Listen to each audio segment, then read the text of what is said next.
Hello everybody, I hope you're ready for the most boringest Oscars ever. Do you want your Oscars to be not as boring? Well, maybe you should check out my live commentary that I will be streaming during the Oscars on April 25th. I will be streaming this on my Twitch channel, but this year I will also attempt to be streaming it simultaneously to this YouTube channel that you're watching this on right now. So turn on that notification bell and hopefully it works. I've never done it before. I'll probably run some tests like the day before or something. If you see like a weird live stream that has no purpose that just says test, that's probably what I'm doing. Thanks. Anyway, the Oscars nominated some movies and I saw them. Some of them were really great, some of them were kind of boring. Let's just jump into it. The Father, starring Anthony Hopkins and Olivia Colman, was one of the great ones. This is a film written and directed by Florian Zeller, who also created the stage play that this is based off of. It is a very well-presented film, especially for a feature-length directorial debut. The film has great writing with strong characters and very natural-sounding dialogue. The way that this is written just feels very real, and that greatly adds to the emotional qualities of the film. Another incredibly strong element of this film is the performances. Both Olivia Colman and Anthony Hopkins are fantastic in this movie. They really sell the characters, and there are plenty of subtle details in their performances. The way Anthony Hopkins moves and speaks makes it really easy to believe his character has dementia. There are plenty of natural slurs and stutters in his conversations. Olivia Colman manages to impress me yet again. There are very few actors who can actually cry properly on screen, and she is one of them. She doesn't have to blink up a storm to get the tears flowing, it just feels real. The film is presented in kind of a dream logic nightmare style. It's a fantastic and purposeful choice for the film, especially given the subject matter. The biggest issue I had with this film would have to be the music, and I'm not talking about the diegetic classical music in the film. I'm talking about the somewhat subtle individual string parts that show up during any distressing scene. The tone of that music every time it shows up is just so obvious and uninterpretable, and with just how repetitively and consistently it showed up in the exact same way every time, it genuinely prevented me from experiencing the full emotional impact of these scenes. The way music is used in film has a pretty large impact on my experience watching it, so I don't expect a lot of people to agree with me here, and that's fine, but personally, I much rather would have had no music at all during these scenes because it felt really distracting and inappropriate. Still, this is a great film with purposeful choices and fantastic performances and impressive character writing, so yeah, I would definitely recommend it. It is one of my favorites of the nominees, and I'm giving this one an 8 out of 10. Next, we have Judas and the Black Messiah. I already did a quickie review for that previously, so I'll keep this short. Lakeith Stanfield and Daniel Kaluuya were both fantastic. It was incredibly well directed. The whole film looked great. Sean Bobbitt's cinematography was awesome. The music in this film was super unique and interesting and very well composed. In my quickie review, I mentioned that one of the songs in the soundtrack sounded like a ripoff of a song from the Wolf's Rain soundtrack, but it turns out that that is the one song in this soundtrack that wasn't composed by the two composers for the rest of the film, and it had existed before Wolf's Rain, so now I believe that Yoko Kanno, the composer of Wolf's Rain, ripped off that song because she actually has a long history of ripping off songs, so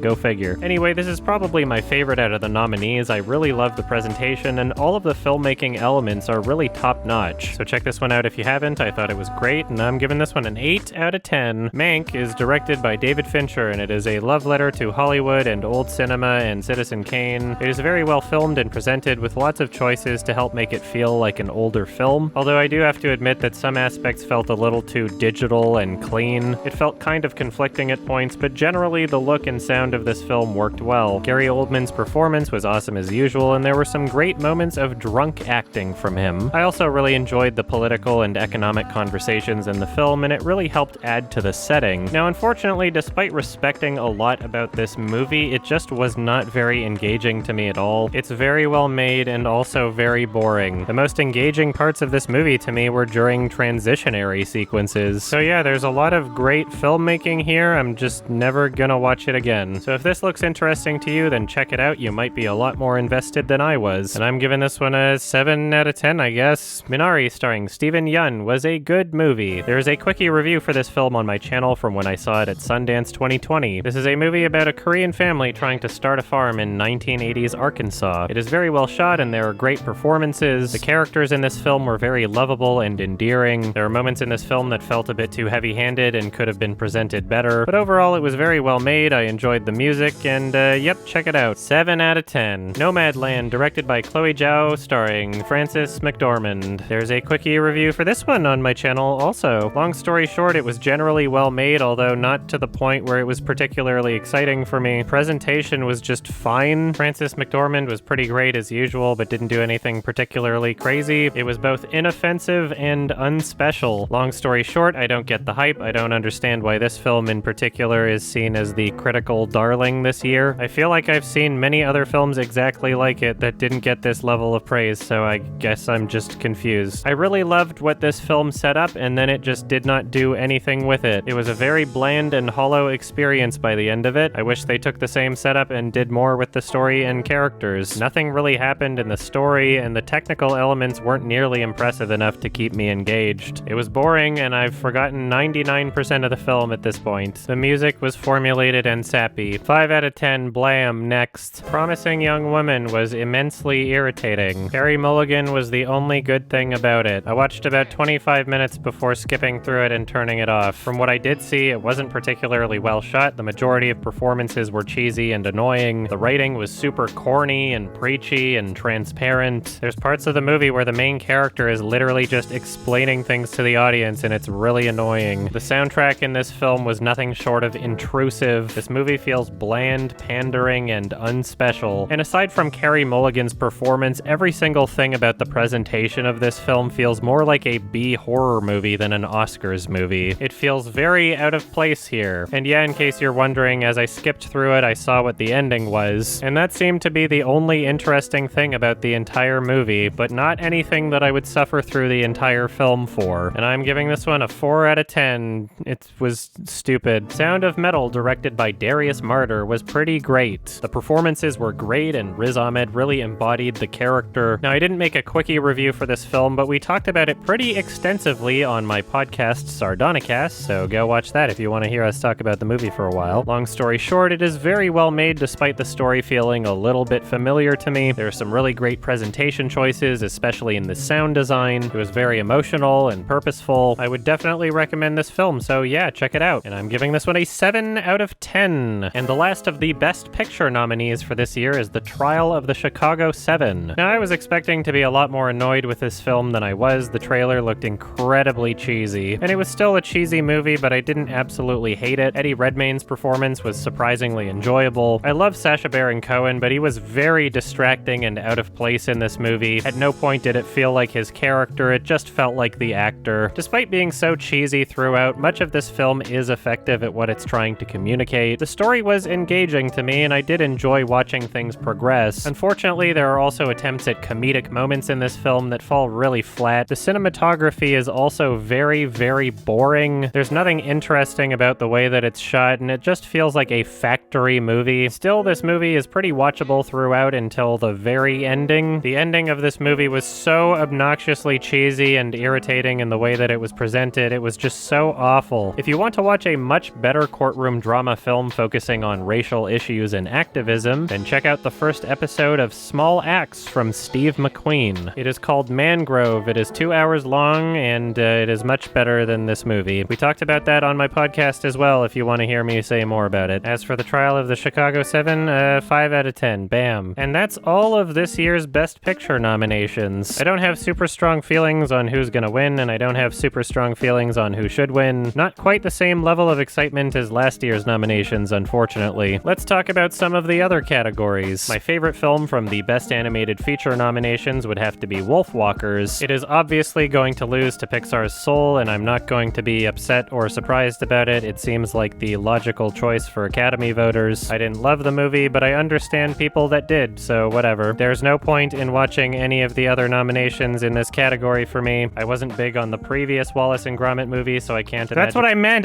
Why did I say Wallace and Gromit?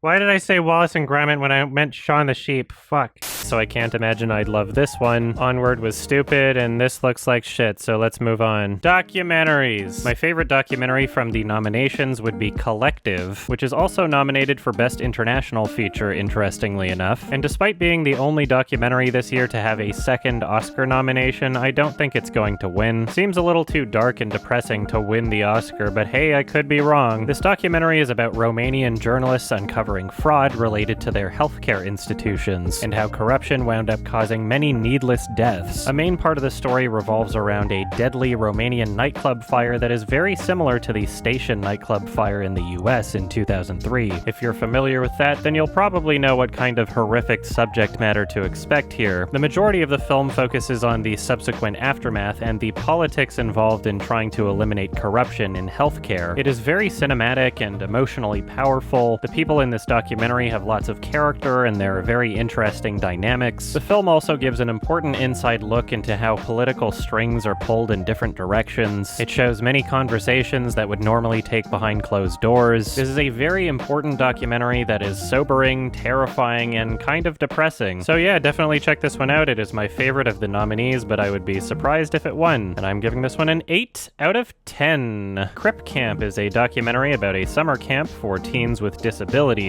Now, obviously, this film is kind of a heartfelt, feel-good kind of movie. It is inspiring and uplifting. Much of it focuses on disability activism and civil rights. There's lots of great context for the time period and touches on many different events. Much of the film is funny and sometimes a little explicit. It was a good, comfy movie that didn't amaze me, but had some really strong moments here and there. It has a strong beginning and a strong ending, although it does kind of drag on at points in the middle. Still, this is a crowd-pleasing, easy-to-like documentary, so yeah, check it out. 7 out of 10. The Mole Agent is about an old man who gets hired by a private detective in Chile to investigate a retirement home for the family of one of the residents there. The premise seems like it could be interesting, but it was kind of boring. It kept implying that what they were doing was so much more important and impactful than it actually was. It wasn't a terrible film, it was just really unengaging to me. I didn't really get much out of it, and it probably didn't help that there was a much better documentary from 2020 that focused on a retirement community in Florida. There are different movies with different goals, but I still found myself wishing I was watching Some Kind of Heaven instead, which, by the way, was not even nominated because Magnolia just didn't campaign for it, and if you don't campaign for a movie, then the Oscars don't know it exists because they have no fucking idea what movies come out in a year. Anyway, The Mole Agent was certainly a movie. I guess it was kind of forgettable, and I'm giving this one a 5 out of 10, and I'm giving Some Kind of Heaven an 8 out of 10. You should check out that one instead. I have a quickie review for that one on this channel as well. Thank you. My Octopus Teacher was nominated for some reason. I actually enjoyed it for the most part, but it's kind of a weird choice. Like, most of the movie is just footage from one guy's GoPro, and then it cuts back and forth to him being interviewed, I guess, by himself. And he's such a fucking weirdo that he just massively overinterprets every single thing that's happening to him over the course of the film. It's kind of like a really polished turd, which is kind of mean because the movie's not terrible. There's definitely some pretty interesting underwater footage that he managed to film, and the music is definitely emotionally effective, but I can't shake the feeling of just how inherently manipulative this documentary is. The editing and music are creating an experience that feels a bit fabricated. It's cheesy, but I liked it at parts. It's really difficult to try and explain what's going on here. It's a fucking documentary of some weirdo who makes friends with an octopus, kind of, but not really. I kind of enjoyed it, but I'm probably not gonna see it again. So yeah, check this one out, probably.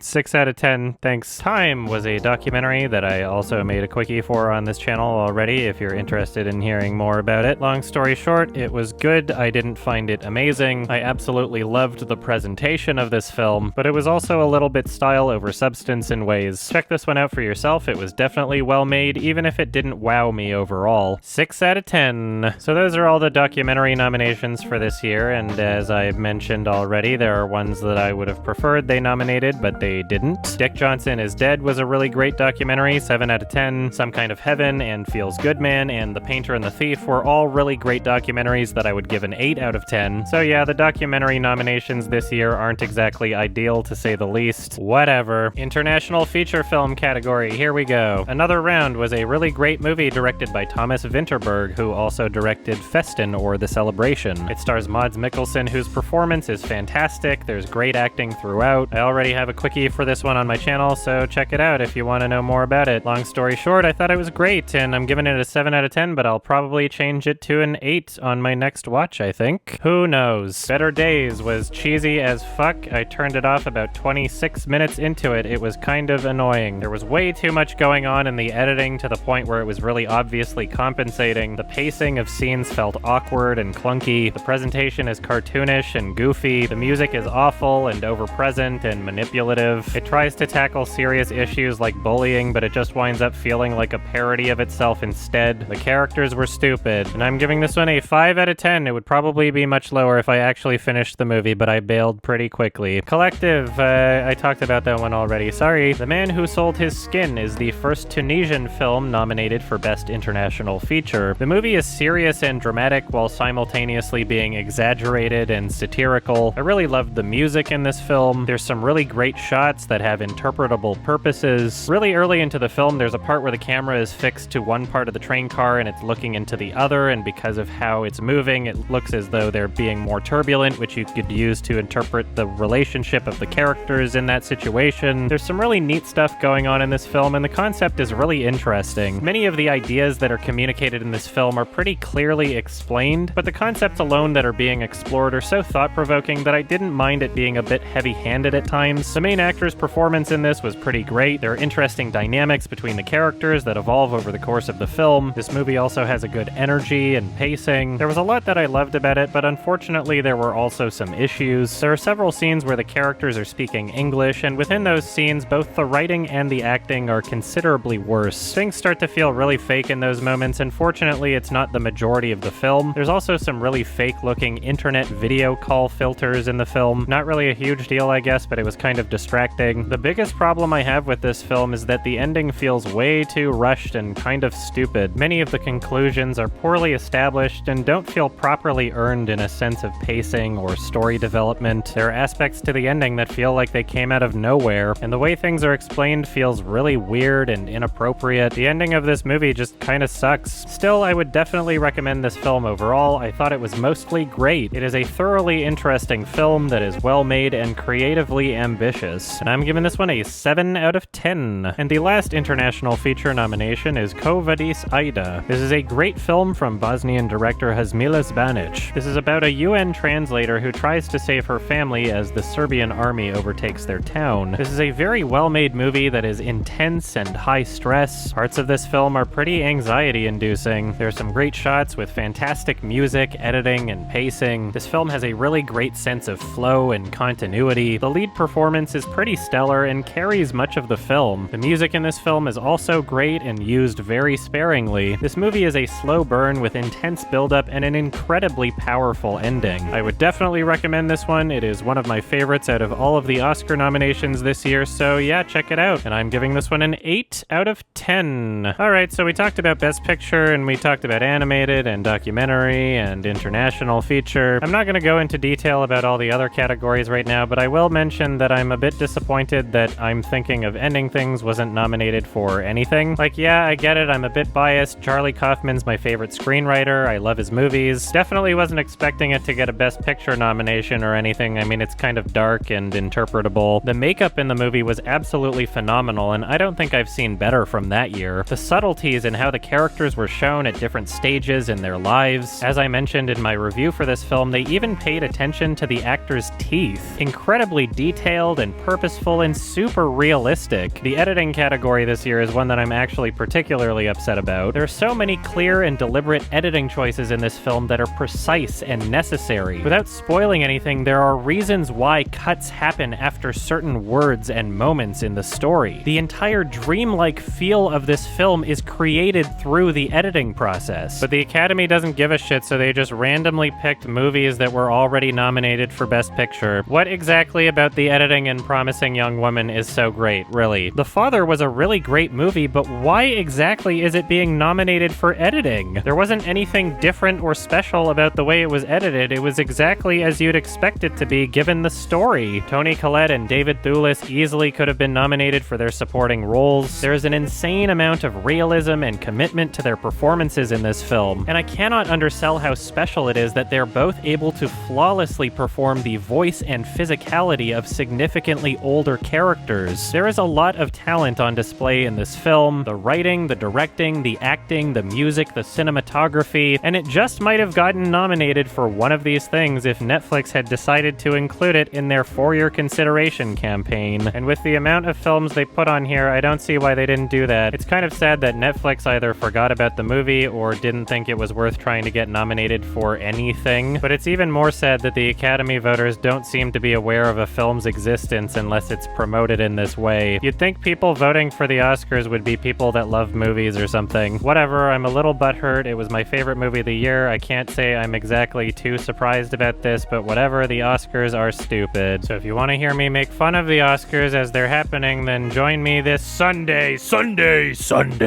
Kids' seats are just $5. Make sure to join the stream a little bit before the Oscars start. We will be using the on-screen countdown. You know how they're like on the red carpet and they do this countdown? We'll be saying the numbers out loud, and that way you can sync properly to the stream. I'll probably have super chats on, but won't read them until after the ceremony. Anyway, see you then. Thank you. Bye-bye. Gregory, Camera 1976 to control, 1977. Gregory is one dead baby. And Milton, 92. Oh, wait, did everyone die as a child? What sort of horrific family tree is this?